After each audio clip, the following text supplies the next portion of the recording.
नमस्कार दोस्तों, स्वागत है आपका हमारे YouTube channel study with experience पर। फ्रेंड्स, आज हम पढ़ेंगे नई शिक्षा नीति 2020। इससे महत्वपूर्ण जो प्रश्न बन रहे हैं, 15 प्रश्न हैं जो हर एग्जाम के लिए महत्वपूर्ण हैं और उन्हें देखते हैं डिटेल से। जितनी भी चीजें आपको यहाँ पे क्लियर कर दी जाएंगी। तो यदि आप हमारे चैनल पे पहली बार वीडियो देख रहे हैं तो चैनल को सब्सक्राइब कर लें, बेल आइकन को वापस प्रेस कर लें। तो फ्रेंड्स, यहाँ पे देख लेते हैं जो पहली शिक्षा नीति आई थी प्रधानमंत्री इंदिरा गांधी के समय में आई थी 1968 में। और उसके बाद जो अगली सेकेंड जो शिक्षा नीति आई थी राजीव गांधी सरकार के समय में आई थी 1986 में। तो ये टाइम आपको याद करना है। कभी कभी असेंडिंग ऑर्डर डिसेंडिंग ऑर्डर भी पूछ लेते हैं, यहाँ से एक क्वेश्चन बन जाता है। और जो दूसरी आई थी यहाँ पे नरसिम्हा राव सरकार ने 1992 में कुछ बदलाव किए थे। और भारत में जो इस बार यानी 2020 में नई शिक्षा नीति आई है, ये 34 साल पुरानी है और बदलते परिदृश्य के साथ प्रभावहीन हो रही थी। यही कारण है कि 2019 में मानव संसाधन विकास मंत्रालय, पहले जो HRD मंत्रालय था, अब तो जिसका नाम शिक्षा मंत्रालय कर दिया गया है। यह भी एक क्वेश्चन बनता है, जो मानव संसाधन विकास मंत्रालय का नाम नया क्या कर दिया गया, शिक्षा मंत्रालय। और इसके शिक्षा मंत्री कौन है, तो रमेश पोखरियाल निशंक। ये भी आपको याद होना चाहिए। सेकंड क्वेश्चन ये बन रहा है, महत्वपूर्ण प्रश्न है, आने वाले आगामी परीक्षाओं के लिए अति महत्वपूर्ण ये प्रश्न है। शिक्षा नीति का ड्राफ्ट तैयार करने का जनता से सलाह मांगा था, जो कि 29 अगस्त 2019 में। भारत की नई शिक्षा नीति 2020 को प्रधानमंत्री नरेंद्र मोदी की अध्यक्षता में, ये महत्वपूर्ण प्रश्न यहाँ पे बन रहा है कि किसकी अध्यक्षता में जो नई शिक्षा नीति आई है, किसकी अध्यक्षता में तैयार की गई है और किसकी अध्यक्षता में कैबिनेट में पेश की गई है, भी क्वेश्चन बन सकता है। तो नरेंद्र मोदी जो कि वर्तमान में प्रधानमंत्री है भारत के, और कैबिनेट में 29 अगस्त 2019 को पेश की गई थी, इसकी मंजूरी दी गई है। नई शिक्षा नीति का मसौदा महत्वपूर्ण प्रश्न है, किसने तैयार किया, विशेषज्ञों की एक समिति तैयार की गई थी, जिसके प्रमुख थे के कस्तूरी रंगन जी, जो कि पूर्व इसरो प्रमुख हैं। और फ्रेंड्स, यहाँ पे कुछ पॉइंट्स हैं, कुछ महत्वपूर्ण बिंदु हैं, वो क्या है यहाँ पे देख लेते हैं, जो कि एग्जाम पॉइंट ऑफ व्यू से वेरी वेरी इंपॉर्टेंट यहाँ पे होंगे।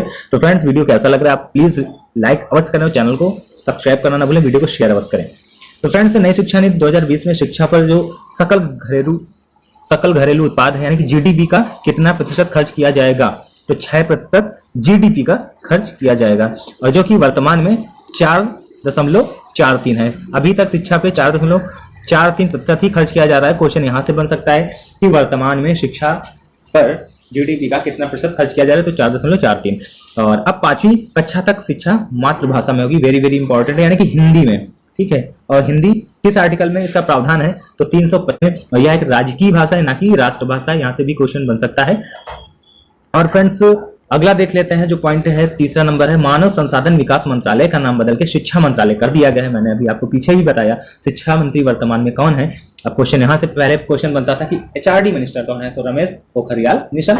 मगर वर्तमान में जो क्वेश्चन पूछा जाएगा कि भारत के पहले शिक्षा मंत्री कौन है, तो आपको पता होना चाहिए अब्दुल कलाम आजाद।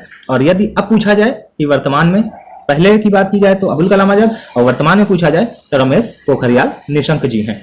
और लॉ और मेडिकल एजुकेशन को छोड़कर समस्त उच्च शिक्षा के लिए एकल निकाय के रूप में भारत उच्च शिक्षा आयोग गठित किया जाएगा। वेरी वेरी इंपॉर्टेंट, इसे आप याद कर लीजिएगा। Higher education commission of India गठन किया जाएगा, लॉ को छोड़ के और मेडिकल को छोड़ के। एक कूट के क्वेश्चन बन सकते हैं कि यदि कोई निकाय गठित किया जाएगा तो इसमें किसका प्रावधान नहीं होगा, तो लॉ और एजुकेशन यानी मेडिकल एजुकेशन का नहीं होगा। अर्थात उच्च शिक्षा के लिए एक सिंगल रेगुलेटर रहेगा। उच्च शिक्षा में 3.5 करोड़ नई सीटें जोड़ी जाएंगी, 3.5 करोड़ नई सीटें यहाँ पे जोड़ी जाएंगी, ये भी महत्वपूर्ण है। और पांचवा पॉइंट देख लेते हैं, जो 6ठी क्लास से वोकेशनल कोर्स शुरू किए जाएंगे, इसके लिए इच्छुक छात्रों को 6वीं कक्षा के बाद से ही इंटर्नशिप कराई जाएगी। म्यूजिक आर्ट को पाठ्यक्रम में शामिल कर इसका बढ़ावा दिया जाएगा अभ्यर्थी को। जैसे वर्तमान में अभी यहाँ पे हमारे पाठ्यक्रम में इनका काफी इतना प्रभाव नहीं है म्यूजिक आर्ट को, और ये अलग से सीखने को मिलता है। यदि इंटर व्यक्ति कर लेता है, बच्चा कर लेता है, उसके बाद इस फील्ड में जाने की सोचता है, तो जब कक्षा 6 से सोचेंगे तो एक एक्स्ट्रा आपके अंदर क्वालिफिकेशन आएगी और आप कुछ अच्छा कर सकते हैं।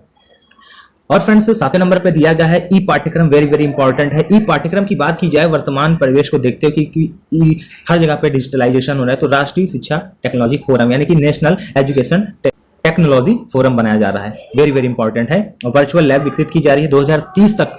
अति महत्वपूर्ण प्रश्न ये है, आने की प्रबल संभावना है इसकी। 2030 तक उच्च शिक्षा परिषद उच्च शिक्षा में फीसद सकल नामांकन अनुपात, जो कि ग्रॉस एनरोलमेंट रेशियो क्या होना चाहिए 2030 तक, तो ग्रॉस एनरोलमेंट रेशियो की बात की जाए तो 50% होना चाहिए 2030 तक, ये लक्ष्य माना गया है।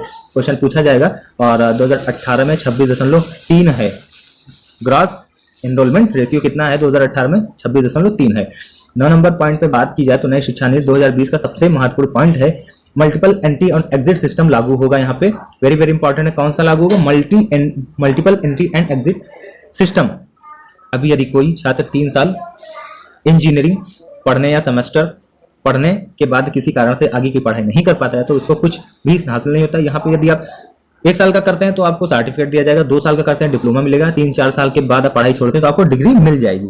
तो ये आपको अच्छा है कदम सरकार का। और फ्रेंड्स, अगर कोई छात्र किसी कोर्स को बीच में छोड़कर चला जाता है तो बाद में भी कर सकता है।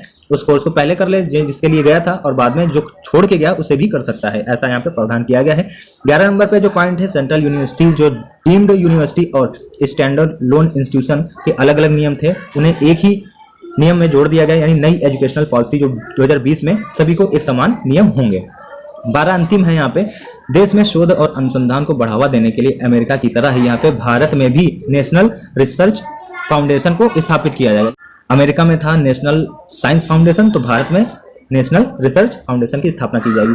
तो फ्रेंड्स, इतने महत्वपूर्ण प्रश्न थे और एग्जाम दृष्टिकोण से अति महत्वपूर्ण है। यह स्वतंत्र रूप से सरकार द्वारा एक बोर्ड ऑफ गवर्नर्स द्वारा शासित होगा और बड़े प्रोजेक्टों की फाइनेंसिंग भी करेगा। जैसे कि अभी पीएचडी करने के लिए आपको समय दिया जाता था, मगर यहाँ पे जो यह जो नेशनल रिसर्च फाउंडेशन है, इसकी स्थापना के बाद मुख्य उद्देश्यों से विश्वविद्यालयों के माध्यम से शोध की संस्कृति को बढ़ावा मिलेगा, यानी पीएचडी होल्डर्स वालों को काफी अच्छा इनके लिए यहाँ पे प्रावधान किया गया। तो बेसिक ये पॉइंट्स थे जो महत्वपूर्ण एग्जाम दृष्टिकोण से और आगामी परीक्षाओं के लिए अति महत्वपूर्ण है।